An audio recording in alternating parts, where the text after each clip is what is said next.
no fear. I have only ambition, and I want mine, and I will do anything to protect and feed my family. Good morning, good morning, good morning, good morning, good morning. As you can see, I'm downstairs, and what I'm doing is I'm cutting up my greens because today I wanted some greens because I got to work for the next 3 days, so I might as well fix something that's going to last, and we can have it for a couple of days because it's just me and my husband here, so I chose to do a story time. Now, this story time takes place. Now, before I forget, like I forgot in the story that y'all probably didn't see that I'm getting ready to upload today, I forgot to do my intro. So I'm going to go ahead and get this intro shit out the way because this is an important story. Now, like, and comment, and subscribe. Hit that notification bell so you'll know when I make another upload. And I thank y'all for being here. I do. I thank y'all for being here because y'all are my therapy. Y'all get me through a whole lot of bullshit that this story right here is kind of like pissing me off because I just remember about this because I dreamed about it last night. Now, keep in mind, I have been working at this nursing home. Not only have I been working at this nursing home, I have became a manager at the nursing home. Now, I have became like a small manager. I was actually a coordinator over the floor. So I did a very good job because I had a really good teacher. Her name was Patty. And Patty was the type that she got in your ass when the fuck she felt like it, but she was molding you into the exact thing that you were supposed to become. She was actually mentoring me. Her name was Patty. And Patty is the type of person that she would put her foot down. She was a tyrant, but she wasn't like a bad tyrant. If you got to know her, you knew that she was about her business, but she wasn't on that bullshit. She wanted those patients taken care of, and she wanted that building running the right way. So she trained me. Now, at the end of the day, Patty had retired.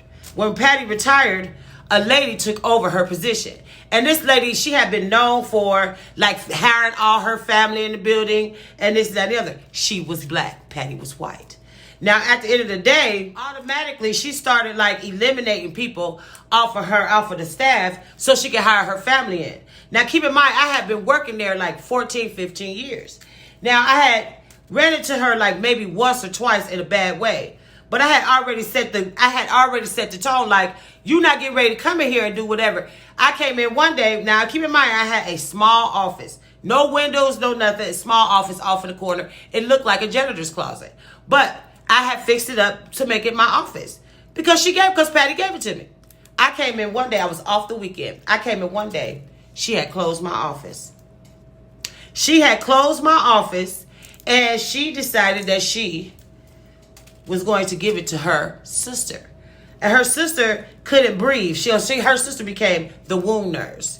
But she couldn't breathe. Everything she did, it was inhaler here, the inhaler there, inhaler. You know what I'm saying? So some of the patients had inhalers and stuff. And when I say this lady was nasty, she was nasty. Now, keep in mind, I have been a coordinator there for the longest. In my office, I had stuff like Advil, Aleve, Midol, and stuff like this for the floor staff. She threw all my stuff away, pads and all, because I would keep them for the staff because I didn't want them to have a reason to leave or something like this. And if they was in trouble or something, I would help them. But she didn't like the fact that the staff vibed with me. She didn't like the fact that I was doing a good job. All she was more concerned with was breaking me. So keep in mind, my sister Monique worked in activities for the longest at this nursing home with me. Monique had been telling me, like, Monica, you got to watch her because she's after you. And I'm like, Monique, no, she's not after me. I said, because I'm a small fish in a big pond. I said, she's not after me. I said, she just act like a tyrant so she can scare people and this, that, and the other. Now, keep in mind, this is the only time in this nursing home out of 14 years. Now, of course, Monique was getting sick.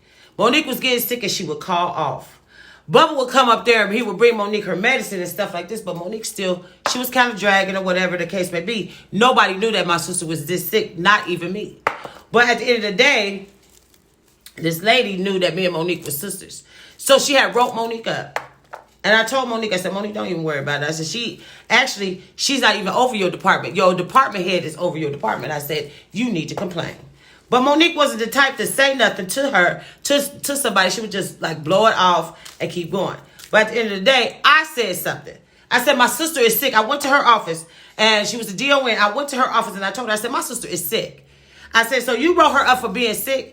She was like, Monica, your sister got a voice of her own. She was like, I strongly suggest that you mind your own business and you stay out of me and Monique's business. I said, Monique is my business. Monique is my business, and I will say what I want to. So this bitch turned around and she wrote me up. She wrote me up for insubordination, like I was getting rude with her. So I fought it. I went right over to corporate, which corporate was in the back of the building. I went right over to corporate and I complained on her. As soon as she came to me with that write-up, I walked right over there with the write-up, and she saw me. They was looking out the window. I walked right on over there to corporate, and I told him what happened. So the owner came over to the building, and he asked me in front of her what happened. He was like, you can't write somebody up for being sick. She was like, well, I didn't know. I said, but I just told you that. I said, I just told you. I said, we've been working here for the longest. I said, how is you going to come in here trying to rick and rack stuff? I said, what you need to be talking about is how these inhalers and stuff is missing about this building, and your sister got them. Is what I said. So immediately they started investigating what was going on. Now this happened, and then it kind of died down between me and her. But you can clearly tell that it was tension between me and her, because I wouldn't, when the morning meeting would come, I wouldn't go. Now keep in mind, doing this, my sister getting sicker and sicker and sicker and sicker and sicker and sicker. So my sister actually, she had quit. She had quit and she started taking care of my aunt. Remember, I told y'all that story. And if you haven't seen that story, go back on my channel and you will see it. So she started working for my aunt. So that just left me there. But keep in mind, the people that I have been working with for years have been telling me, like, Monica, she after you. Monica, she after you. I'm like, I don't give a damn. I don't give a damn. I don't give a damn about none of that. I said, because the office don't make a person. The office is a box. I'm not a sitter. I am an aide. I can hit the floor. It's not no problem for me. See, I ain't above it. And I said that out loud one day, and her sister and her daughter was there in the dining room when I said it. So, of course, they ran back and told their mother, here she go on the intercom calling me to her office. She was like, if you got something to say to me, you say it directly to me. I said, I've said everything that I needed to say to you, and this conversation is over. I said, this is very unprofessional what you're doing. I said, so at the end of the day, if you're going to keep in mind, this tiff between me and this motherfucking DON had been going on. But of course, you know, she had those people that was working there that wanted to like save their positions. So they wanted to tell her everything that I was doing when I was in the building and when I was outside the building. So they was on my Facebook. So because they was on my Facebook, I found out about it. Automatically, I started deleting people. Unfollow. Boom. No friendship. Not five. I started taking everybody that I thought was the police. I took them off of my page. Period, point blank. Because she called me in the office because I went to a biker party. Keep in mind, I'm a biker, bitch. I went to a biker party. Oh, I don't know how that's not presentable. This is this. I said, but what I do outside this building ain't got nothing to do with you. Now keep in mind, me and her still mixing it up. We mixing it up to the point my sister is sicker and sicker. Keep in mind, Monique is sick. So fast forward, I called off because I had to take Monique to the hospital. And I got her admitted. Now, keep in mind, Bubba had got locked up. So by Bubba being locked up, me and Margaret decided we're going to take over. We're going to do everything we got to do to save my sister. So we got her admitted at Good Sam Hospital. I called off. When I came back the next day, she was like, oh, I want to see you. Oh, I want to see you. She's like, Monique is a grown person. How come you had to be there for her if you had to give? She was that sick. Why did you have to stay? Why did you have to go take her to the hospital? She got a whole husband and this, that, and third, and she got grown kids. Why did you have to take her? I said, because that's none of your business, and you need to stay out of my sister's business. She suspended me. She sure did. She suspended me because she said I was insubordinate. I said, you know what? I said, I'm going to make sure that you get suspended because you being insubordinate, because he told you to leave me alone. But you keep messing with me. You keep fucking with me. So, yeah, I'm after your ass now. So, immediately, after I took the suspension, I came back. When I came back from me being suspended, my friend came to me. She was like, Monica. She was like, you know what? She said, I think she's going to try to fire you. I was like, she can. She can because, see, I'm smarter than a box of rocks. I had already put in applications that sent my resume out. But keep in mind, I'm the bomb when it comes to patient care. You can't fuck with me when it comes to my job. Okay, so I was preparing for the worst, okay? You know how you had that feeling like somebody going to try you? Okay, fast forward. The night that my sister passed, I told y'all in another story exactly what had happened. I was at Elsa's and all this other stuff. Monique had called me, said she was going over to her friend's house, blase, whoop, scoobity whoop. Y'all got to go back on the story and find it. Okay, anyway. My sister had passed. My sister had passed. So that night, I called the facility. And I told them, I said, my sister passed. I said, I have to call off. I called off and I told him, I said I needed a couple of days off because my sister had passed. So I'm thinking, I'm sitting in the back of the coroner's office because I wanted to watch them take my sister from Miami Valley Hospital there. Because keep in mind, this was the beginning of the psycho crazy person. This was the beginning of me not sleeping. This is the beginning of my whole life changing. I had to take a couple days off because how could I take care of somebody else's family if I couldn't take care of my own? This is my whole thought process. But this bitch didn't give a fuck. The very next morning, now keep in mind, my sister had passed. I had not slept. I had cried myself into a coma. My eyes were swollen. I was devastated. I was devastated. I'm still devastated to this day. I was devastated. But this bitch didn't give a fuck. She waited until she got to morning meeting. Now, keep in mind, I had already called them and told them that my sister had passed. When she called me the very next day that my sister had passed and told me, she said, Monica, I see that you called off. I told her, yeah, I told her what had happened and this, that, and the other. She was like, it's nothing that you can do for her. I need you to come back to work because I got some stuff I need you to take care of and this, and that, and third. I said, no, I'm not. She said, if you don't come to work, she said, I'm going to write you up and I'm going to suspend you again. I said, you know what? You're going to have to suspend me. I said, no, never mind. I said, I'm coming up there. I said, but do me a favor. I said, make sure you got the sheriff's department up there when I get there. She laughing and carrying on because she took me lightly. She took me lightly. Keep in mind, they had already told me that she was trying to fire me because she wanted her sister in that position, which is fine with me because it's just a position. Just like I said, some people get positions like office positions and stuff and forget where they come from. They want to be above it. I've never been like that. I've always been in a leadership position because that's the type. Now keep in mind, I got in my car and I went up there. When I went up there, I went and got everything out of my office that was still left and I put it in a box. I took it to my car. Now keep in mind, some of the other managers had seen me in the building taking my stuff to the car. Now I wasn't fired at that time, but I knew in my heart that I was getting ready to get fired because I knew I was going to show my entire ass in this motherfucking morning meeting. She sent one of her flunkies back there, which was one of her people back there, which the nurse that she sent back there, she wasn't even allowed to pass medicine. She had lost her pass medicine license. Yeah, so I don't know why the fuck she sent her ass back there. So I cussed her the fuck out and sent her on her way and told her I'll be there when I get there. So she was already pissed by the time I got there.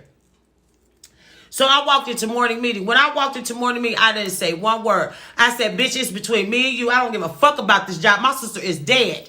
My sister passed. My sister is gone. I said, you wanted me up in this raggedy motherfucker? As soon as everybody seen that I was on a million, all the managers stood up like, Monica, wait a minute. She was like, I thought you was joking. No, bitch, it's on now. So around that table, me and her was going.